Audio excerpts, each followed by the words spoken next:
guys, खुलुमबाय कामेश्वर बर' चेनेलजों फिन खेबसेबाय गोसो गोथारै बरायनाय जाबाय दिनै मोनसे टपिक लाबोदों बे जाबाय ब्लग मानो होनबा जोंनि नखराव मेन साथाम मेम्बार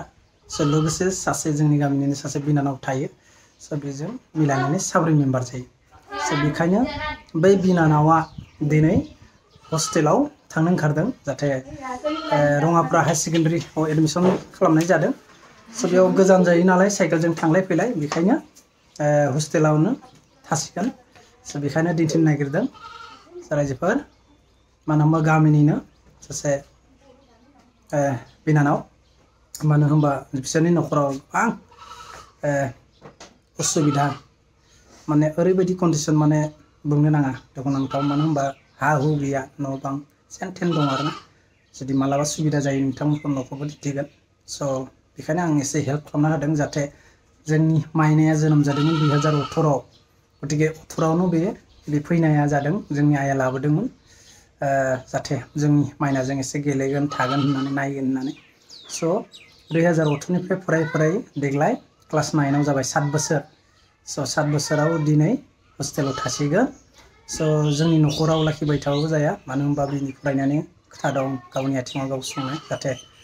बिनानावा मोजां फरायबानो जाबाय स' बेखौनो दिन्थिगोन एसे मा बुङो जाहाथे दिन्थिनाय जाहोनानो मेन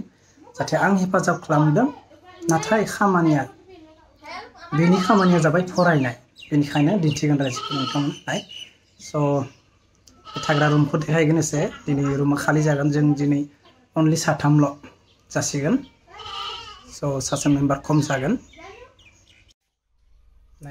बे रुमा खालि जाबाय दिनै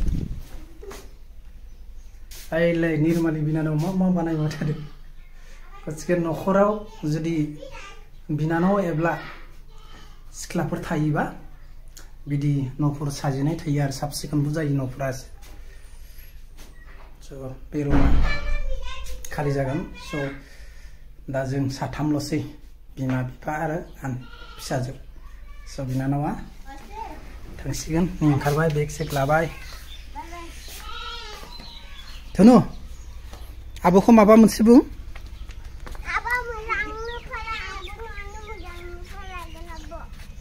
ओमफ्राय नोंलाय नोंबो फरायगोन दे नोंबो मोजां फराय बेखौबो मोजां फरायनो हो ओइलाय बाकस लादों ओमफ्राय नै बाल्टिं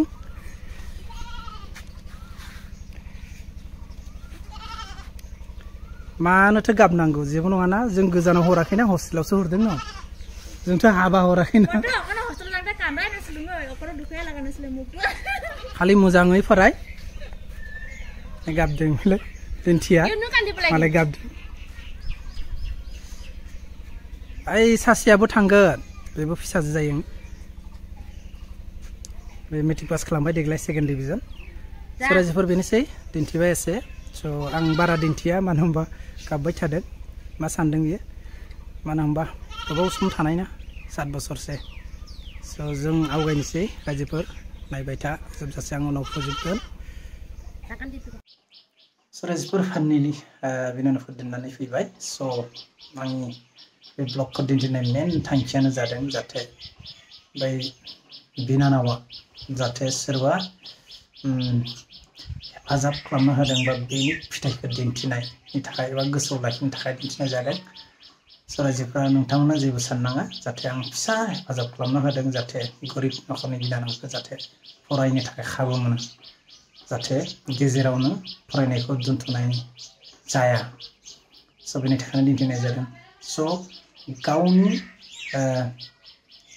गुनखौ फरायनो दिन्थिनाया गावनि खामानि गाव मोजां फरायनानै जुदि गुन गियानि जानाय आरो नखरखौ दैदेनलांनाय आरो लोगोसे फंबाय बिनानावखौ गाव नायनो हानाय केपासिटि एडुकेसन लानाय एबा गाव मोजां फरायनानै साख्रि बाख्रि लानायनि थाखाय खाबु लानाय स' गाव जुदि फाल्तु खालामनानै बेनि सायाव स' आं जास्ट आं खाबु होदों जाहाथे हेफाजाब लादों मानो होनबा सरकारि स्कुल हस्टेलाबो सरकारिखा फ्रि अनलि मान्थलि खरसा होनांगौ स' बाखि खामानिया बिनावनि थाखाय गाव फरायनानै गावनि आथिङाव गसंनो थाखाय एबा गोबां संसार दानो थाखाय एबा गोबां बिजनेस खालामनो थाखाय इडुकेसन नांगौ जायो बेनि थाखायबो खाबु मोनगोन स' बेनि थाखायनो आं बेखौ हेफाजाब खालामनो होदों स' बेनोसै रायजोफोर नोंथांमोनाबो जुदि बिदि खाबु मोनोबा सोरखौबा हेफाजाब खालामनो होदो स' बेखौनो दिन्थिबाय स' बेयाव जोंनो गोरोन्थि जादों निमाहा बिनाय थाबाय आरो जायफोरा आंनि ब्लगखौ जासिनाय बिथांमोनखौ रोजा रोजा साबायखर बावहरबाय आरो जायफोरा गोदान फैदों अननानै प्लिज आंनि चेनेलखौ साबस्क्राइब खालामना लादो आरो खनायाव बेलाइकनखौ बेखौ थुनानै अल खालामना ला जाहाथे आं आरो दावगानो थाखाय थुलुंगा मोनो स' दिनै इन्टारभिउआ बेनोसै स' बाय बाय सि इउ नेक्स्ट ब्लग